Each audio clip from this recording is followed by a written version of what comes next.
masih ingat dengan saya? Masih. Iya, betul sekali. Oke, baik, sesuai dengan kesepakatan kita kemarin, tujuan saya di sini untuk melakukan pendampingan untuk mengatasi masalah defisit pengetahuan dari keluarga Bapak dan juga Ibu, serta untuk meningkatkan pengetahuan status kesehatan dari keluarga Bapak dan Ibu. Untuk waktunya sekitar 10 hingga 15 menit. Apakah Bapak, Ibu, dan adik-adik bersedia? Oke, baik. Untuk kegiatan hari ini kita akan melakukan penyuluhan Bapak dan Ibu sekalian, yaitu mengenai kenali rematik untuk hidup lebih baik. Boleh dilanjut slide-nya? Oke, jadi kita di sini akan membahas mengenai rheumatoid arthritis. Untuk keluarga Ibu dan Bapak itu tidak mengetahui tentang penyakit rematik yang dialami, maka dari itu saya akan mencoba untuk memberikan penjelasan mengenai masalah tersebut. Sebelum ke materi, saya akan membagikan media ya untuk Bapak dan Ibu bisa memahami lebih baik apa yang disampaikan hari ini. Ada leaflet Bapak Ibu dan di sini sudah saya siapkan. Boleh diambil? Terima kasih. Oke, kita lanjut aja ke materinya. Udah dapat semua ya leafletnya, tadi sudah dibaca juga. Boleh kita lihat di slide-nya selanjutnya. Oke, di sini ada pengertian dari rheumatoid arthritis, di mana rheumatoid arthritis ini adalah penyakit yang menyebabkan peradangan atau pembengkakan pada sendi. Penyakit ini sering menyerang kedua sisi tubuh secara bersamaan, seperti sendi tangan kaki, bahu, atau pinggul. Gejala rheumatoid arthritis ini dapat memburuk seiring berjalannya waktu jika tidak ada penanganan atau tidak diobati ya Bapak dan Ibu juga adik-adik. Dan dalam kasus tertentu bahkan bisa menyebabkan komplikasi serius hingga kematian. Karena itu kita harus benar-benar memperhatikan gejala mengenai penyakit ini. Lanjut. Selanjutnya di sini ada tanda dan gejalanya ketika mengalami rheumatoid arthritis. Yang dirasakan itu adalah kekakuan pada sendi, kemudian tanda bengkak gitu, dan kekakuan ini bisa berlangsung selama sekitar 30-60 menit gitu ya Ibu dan Bapak di pagi hari gitu ya. Dan juga saat bengkak ini tuh tentunya akan dirasakan nyeri gitu ya. Kemudian juga terjadinya di sendi-sendi tangan, biasanya sampai bengkak-bengkap di sendi-sendi tangan dan juga jari ya Bapak Ibu. Kemudian sakit ini tuh bisa kambuh biasanya pada saat cuaca mendung atau cuaca sedang dalam keadaan dingin seperti itu. Boleh lanjut. Selanjutnya ada faktor resiko. Di sini tentunya ada faktor resiko keturunan atau genetik. Jadi untuk orang tua yang memang punya penyakit rheumatoid arthritis ini bisa menyebabkan kepada anaknya. Biasanya punya resiko 3 kali lebih tinggi gitu daripada seseorang yang memang sebelum-sebelumnya tidak punya keturunan untuk penyakit rheumatoid arthritis ini. Dan biasanya juga lebih sering terjadi pada wanita, Ibu dan Bapak ya. Kemudian juga di sini ada faktor infeksi. Jadi infeksi di sini biasanya penyebabnya itu karena ada virus juga. Nama virusnya itu ada Epstein-Barr atau MBF, ya teman-teman. Dan ada virus rubella juga, itu bisa menyebabkan RA ini. Kemudian juga biasanya kalau misalkan kita kena RA karena infeksi itu, yang dirasakan itu gejalanya ada flu gitu ya, atau juga ditemukannya bahan-bahan bakteri gitu ya di persendian gitu ketika melakukan pemeriksaan. Gitu. Kemudian di sini ada faktor hormonal. Nah biasanya gitu ya, faktor hormonal ini lebih berpengaruh itu dari hormon seks Ibu dan Bapak. Nah untuk penyakit CRA ini biasanya muncul gejalanya lebih sering dialami ketika seorang ibu itu baru saja melahirkan. Dan biasanya ibu yang sedang hamil dan dia punya riwayat RA juga akan membaik gejala RA-nya pada saat sedang hamil gitu ya, atau wanita-wanita yang sedang menggunakan pil kontrasepsi. Untuk ibu-ibu yang memakai pil kontrasepsi dan juga sedang hamil itu dia memiliki hormon progesteron dan juga estrogen yang tinggi.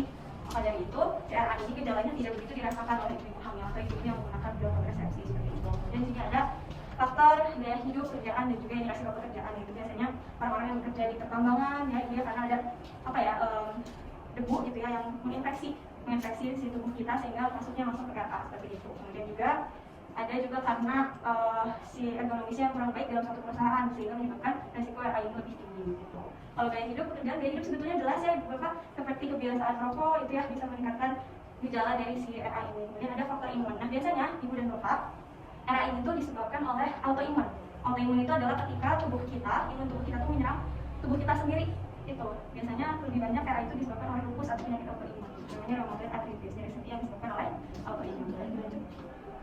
Nah, di sini akibat juga penyakit tidak ditangani atau komplikasi yang bisa terjadi ketika kita tidak menangani RA-nya. Yang pertama, peradangan ini jadi menyebar luas gitu ya. Kemudian juga ada bisa mempengaruhi hati, pembuluh darah, terus juga paru-paru dan mata, dan jaringan tubuh yang lainnya. Kemudian juga ada ini tekannya saraf tulang belakang sehingga kadang menyebabkan kesemutan, gejala tipu dan total dari saraf pada pergelangan tangan dan kaki, penyakit jantung, banyak kerusakan sendi. Nah, bagaimana cara mencegah kita tidak mengalami RA atau mencegah faktor parahnya gejala RA ini? Pertama harus lebih olahraga. Ini juga sangat membantu untuk fleksibilitas tulang dan sendi kita ya, itu Bapak biar nggak kaku, terus ada menurunkan berat badan, berhenti merokok, juga konsumsi makanan yang bergizi. Ini harus banget ya, harus dihindari makanan-makanan yang memang pertama tinggi purinnya gitu, atau makanan-makanan yang tidak direkomendasikan oleh dokter. Boleh lanjut. Selanjutnya di sini ada cara memodifikasi lingkungan. Yang pertama ya tadi ya sudah dibahas kan, pencegahannya itu tadi bisa berat badan, terus juga dari gaya hidup. Kemudian di sini ada IMT, yang itu apa? Indeks massa tubuh. Ketika tubuh kita itu punya berat yang obesitas, yang melebihi batas normalnya, itu bisa memberikan tekanan pada sendinya sehingga itu memperparah daripada sendi gitu. Kemudian ada merokok, jelas merokok itu dapat menyebabkan keparahan gitu yang terjadi untuk pasien yang memang sudah didiagnosa memiliki AA gitu. Kemudian ada kafein seperti kopi yang terlalu banyak ataupun teh, itu juga bisa memperparah gejalanya, jadi ini harus dimodifikasi. Lanjut tadi di sini ada zat besi. Nah, kita harus punya kadar zat besi dalam tubuh yang memang seimbang. Dari yang seimbang, tidak berlebihan dan juga tidak kurang. Itu sangat diperlukan dan dibutuhkan untuk memodifikasi agar tidak memperparah gejala dari RA itu sendiri. Boleh lanjut? Ya, pentingnya menggunakan fasilitas kesehatan ibu dan bapak ketika memang kita sudah didiagnosa memiliki penyakit RA ini, kita harus melakukan pemeriksaan. Kalau misalkan sudah ada merasakan nyeri sendi, kita bisa melakukan pemeriksaan diagnosa. Tapi kalau misalkan memang sudah ada RA-nya, sudah terdiagnosa, bisa melakukan pemeriksaan komplikasi. Khawatirnya ada komplikasi yang terjadi di tubuh kita gitu, karena kita tidak pernah melakukan pengobatan. Jadi ada pemeriksaan dilakukan itu, ada pemeriksaan radiologi, yaitu meliputi ronsen sendi atau USG muskuloskeletal. Tujuannya tadi agar kita mengetahui gitu ya, si penyakit RA ini apakah sudah masuk tipe mana, gitu, parah atau tidaknya gitu. Kemudian ada pemeriksaan cocokan obat. Ini sangat diperlukan gitu ya, karena tidak semua orang itu cocok dengan obat-obat tertentu Bapak Ibu. Jadi kita harus melakukan pemeriksaan obat ini dengan melakukan pemeriksaan laboratorium gitu. Pemeriksaan yang meliputi darah lengkap, ada fungsi hati dan ginjal, screening hepatitis, ataupun masih ada khawatir memang ada alergi pada obat yang bisa menyebabkan misalkan punya penyakit ginjal nanti memperparahkan penyakit ginjalnya. Seperti itu Bapak dan Ibu sekalian. Oke, baik Bapak dan Ibu, itu dia tadi yang bisa saya sampaikan. Harapannya tadi bisa menambah pengetahuan Bapak Ibu ya. Mungkin sekarang saya mau mengadakan kuis sedikit gitu ya, untuk mengevaluasi apakah yang sudah saya sampaikan itu bisa dipahami dengan baik atau seperti apa gitu ya Bapak Ibu. Mungkin aku mau kasih pertanyaan, boleh? Ada beberapa pertanyaan nih, mungkin 2 pertanyaan cukup ya. Pertanyaan pertama, barangkali Bapak Ibu tadi bisa menjawab. Tadi apa saja sih yang harus kita modifikasi gitu ya dari lingkungan kita atau diri kita agar bisa mencegah gejala yang meningkat daripada RA? Bisa jawab? Ya boleh, mangga Ibu. Ada indeks massa tubuh, obesitas, terus kafein, merokok, sama zat besi. Oke, sudah betul ya Ibu. Berikan tepuk tangan dulu Ibu. Selanjutnya, pertanyaan terakhir. Tadi sudah dijelaskan juga gitu ya mengenai pentingnya pergi ke fasilitas kesehatan. Itu fungsinya untuk apa ya Bapak Ibu dan adik-adik? Yang bisa jawab?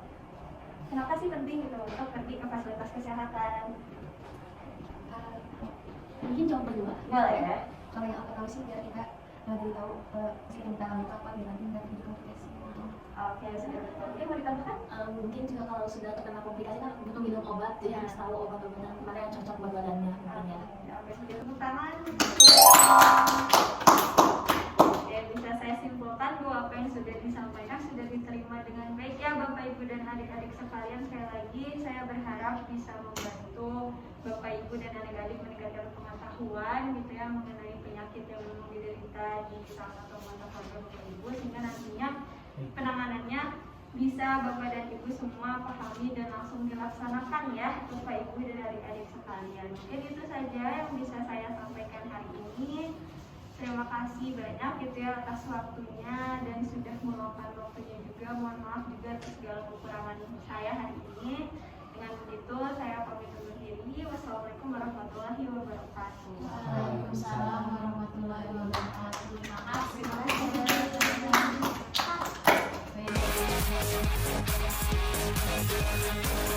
kasih.